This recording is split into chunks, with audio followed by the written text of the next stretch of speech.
اخفضي صوتك يا حبيبة حتى لا تفزع العصافير. خذ الطعام ودعيني أراقب الطيور وهي تبني أعشاشها.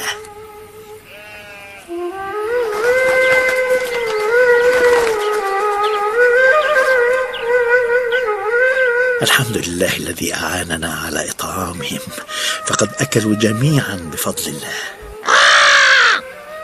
انتظر أيها الراعي، أنا لم أتناول طعامي بعد. لمن هذا الصوت المزعج؟ هل أزعجك نعيقي إلى هذا الحد؟ أنت شأنت مثل معظم الجهلاء. أنا لم أقل هذا، معاذ الله، لقد نهانا ديننا عن التشاؤم وتصديق الخرافات. مجرد كلام، لا يكاد أحدنا ينعق فوق شجرة إلا ويشعر الناس بالضيق والخوف والتشاؤم. قد يكون صوتنا أقل في جماله من صوت البلبل، غير أنه لا يمت بنسب إلى الشؤم. الشؤم كلمة إنسانية تنطبق على تصرفات ابن آدم. شكرا على كل حال. العفو، أنا لا أذكر إلا الحقيقة. أحيانا يتصرف الإنسان تصرفا شريرا، فإذا صرخ الغراب فوق شجرة نسي الإنسان تصرفه وذكر صوت الغراب ونسب إليه الشر. كفى أيها الغراب، لقد نفد صبري معك. لن أتحمل المزيد من الإهانة. لماذا تكره الناس إلى هذا الحد؟ قل لي أنت أولا، لماذا تكرهون الغربان؟ نحن لا نكره مخلوقات الله، ولكننا نكره الطباع السيئة. انصرف، لن أعطيك طعاما. ومن قال إنني أحتاج طعامك أيها المسكين؟ أنت الذي تحتاج إلى إطعامي لتنال الثواب، ولن أمنحك شرف إطعامي.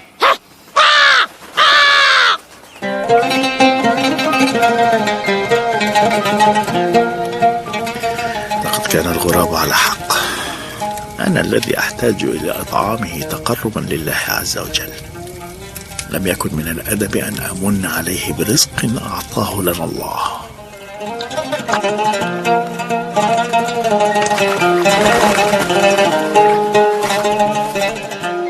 يا لك من صياد ماهر. ويا لك من شخص مزعج. إن السمك يهرب من صوتك. معذرة، سألتزم الصمت. ما الذي أتى بك أيها الراعي؟ جئت لأعتذر وأتعلم منك. إن في حديثك حكمة رغم حداثة سنك وريشك الذي لم يطله الشيب. يشيب على الأرض كل شيء باستثناء ريش الغراب. من رأى ما رأيناه واحتمل ما احتملناه لا يشيب مهما رأى بعد ذلك. عن أي شيء تتكلم؟ أتكلم عن ظلم الإنسان لأخيه الإنسان. لماذا أنت متحامل على الإنسان هكذا؟ لست متحملا، لكنكم أيها الناس أعجب عجائب الدنيا كلها. كيف؟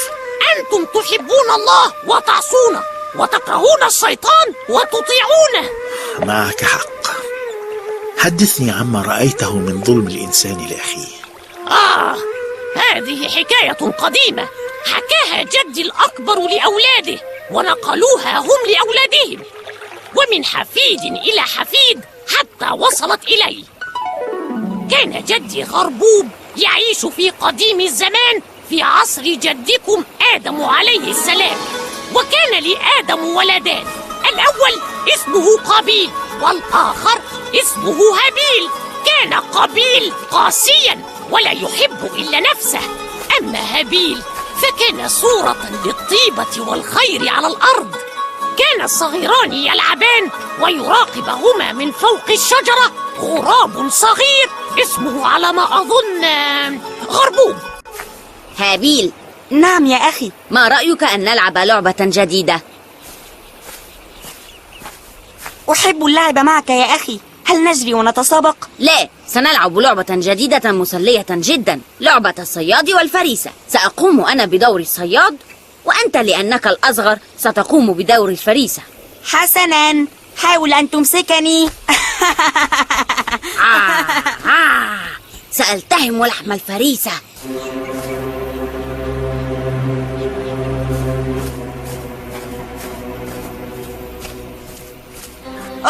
قابيل، لقد ألمتني. هذه أصول اللعبة.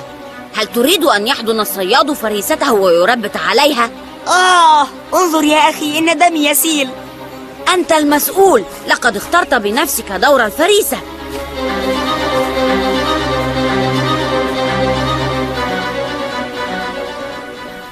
غربوب، إلى أي شيء تنظر؟ إنهما قبيل هابيل ولد آدم عليه السلام. هل أكملت المذاكرة؟ لا، كنت أراقب قبيل وهابيل وهما يلعبان. يجب أن تلتفت لدروسك يا أخي حتى تصبح قاضيا للغربان عندما تكبر كما تتمنى. وأنت يا جعبوب، ماذا تحب أن تكون عندما تكبر؟ بالطبع مطرب الغربان. إن لي صوتا قويا وحادا، سأسمعك أغنية. صوتي جميل فاسمعوه. اصمت! كفى إزعاجا. سأقطع لسانك.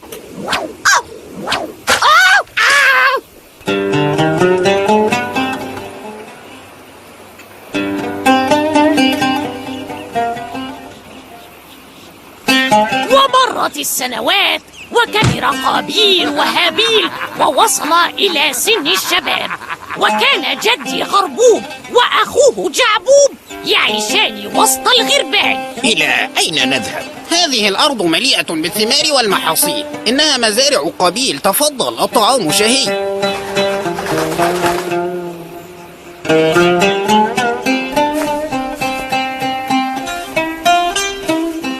ابتعد يا لص عن أرضي، ابتعد. صوتك قبيح مثل شكلك يا وجه الشؤم.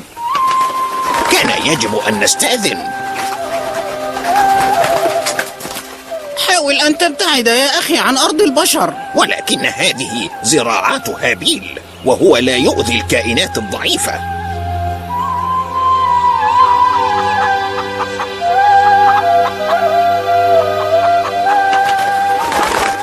هل أنت جائع يا صديقي؟ تفضل، خذ ولا تخف. أنتما اثنان، انتظرا، سأحضر بيضة أخرى. لماذا بيضة أخرى؟ واحدة تكفينا نحن الاثنين، والإخوة دائما يتشاركون في كل شيء. قد يكون ذاهبا لإحضار عصا غليظة. الأفضل أن نطير. انتظر يا خواف. لن يضربك ما دمت لن تغني. أين ذهب الغرابان؟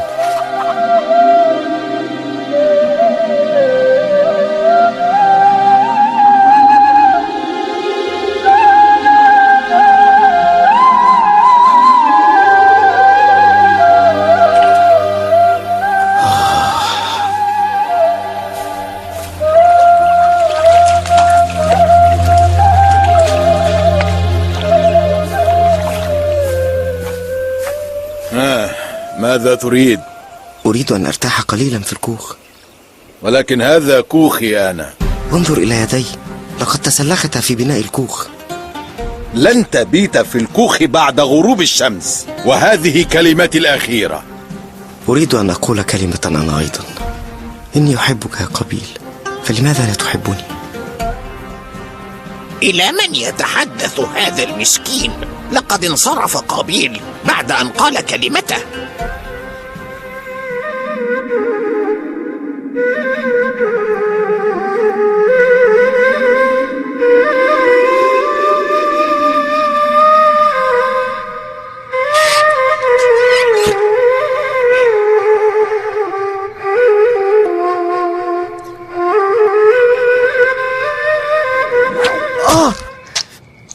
إن دمي يسيل. ألم آمرك بعدم النوم هنا؟ إن جرحي ينزف يا أخي. ليذكرك أن تطيع الأوامر، وإياك أن تدخل الكوخ مرة أخرى. هل تعتقد أنه سيخبر أباه بما حدث؟ في ظني لا، سيصمت كعادته ويتحمل الألم وحده. معك حق، انظر، إنه يحاول إخفاء أثر الجرح. يبني الكوخ ثم ينام في العراء.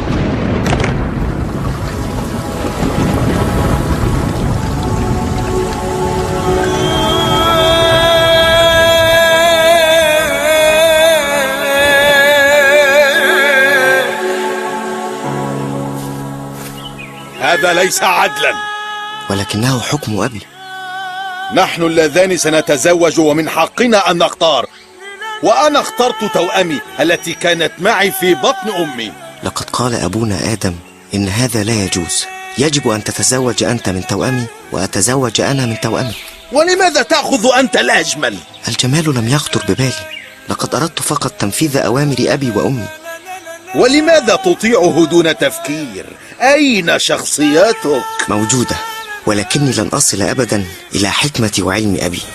إنه نبي الله، علمه الله تعالى الأسماء كلها، كل أسماء الكائنات، حتى أن الملائكة الكرام لم يعرفوا الأسماء وعرفها أبي. اختصار الكلام، أنا أريد الزواج من توأمي وسأفعل ما أريده. لا يا أخي، اعرض رغبتك على أبينا وأنا سأرضى بحكمه. تفضل. لم آتي إلى هنا لأشرب الحليب، ولن تخدعني يا هابيل بطيبتك المزيفة، أتفهم؟ أخبرني ماذا حدث بين قابيل وهابيل؟ ذهب إلى آدم عليه السلام وعرض عليه الأمر. وبماذا حكم؟ قال إن الحكم لله وحده، وطلب منهما أن يقدما قربانين إلى الله، ومن يقبل قربانه يكن هو الفائز. غربوب، هناك شيء لا أفهمه. ما معنى كلمة قربان؟ القربان هدية تقدم إلى الله تعالى بنية التقرب إليه وطلب رضوانه. أتمنى أن يفوز هابيل الطيب ويتزوج الأخت الأجمل والأكثر رقة. وأنا أيضا أتمنى الفوز لهابيل الطيب. هل أقدم خروفا أو نعجة؟ لا لا لا لا لا, لا طبعا، أنا أحب اللحم ولا يمكن أن أقدمه كقربان. لا بأس بدجاجة نحيفة. للأسف كل الدجاج سمين ولذيذ. إذن ثمرة فاكهة غير ناضجة. غدا ستنضج وتصبح لذيذة. هذه الحبوب كثيرة وتفيض دائما عن حاجتي، كما أنها ستفسد على كل الأحوال. إنها القربان المناسب. هذا الكبش أثمن ما عندي. أبشر يا صديقي، ستكون قربانا لله تبارك وتعالى. والله كنت أحب أن أقدم نفسي بدلا منك.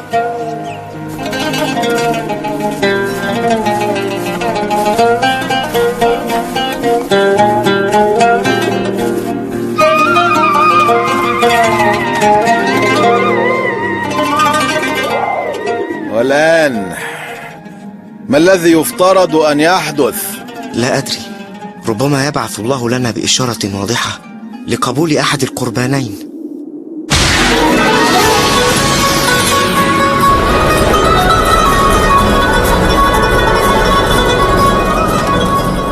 الحمد لله، الحمد لله رب العالمين.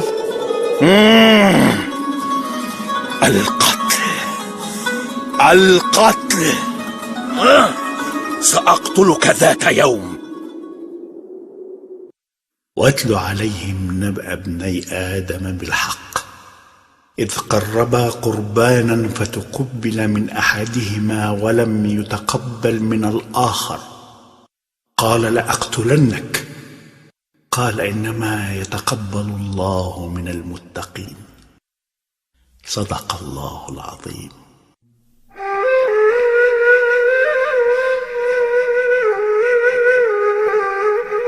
هل أدركت الآن لماذا أنتقد الإنسان وأكره تصرفاته؟ لك الحق في أن تغضب من قابيل أو تبغضه، ولكن ليس كل الناس هكذا مثل قابيل. لا تنسى أن شقيقه الطيب هابيل هو أيضا إنسان. إن الخير والشر يا صديقي موجودان في الدنيا ومتلازمان منذ بدء الخليقة، ولكن الشر هو الأقوى وهو الذي ينتصر. من قال لك هذا الكلام؟ يتصور الشر أنه يحقق المكاسب بالمكر أو البطش، ولكنه هو الخاسر، يخسر الدنيا والآخرة. أنت لا تعرف بقية القصة، على الأقل لم تعرفها من وجهة نظر الغربان. تفضل، كل آذان مصغية. لا، لقد تأخر الوقت كثيرا. يجب أن أدخل في عشي وأؤدي تسبيحي لله قبل النوم. حسنا، نلتقي في الغد إن شاء الله. لا مانع، غدا أنتظرك هنا عند نفس هذه الشجرة. ألقاك على خير بإذن الله. سبحان من هذا خلقه.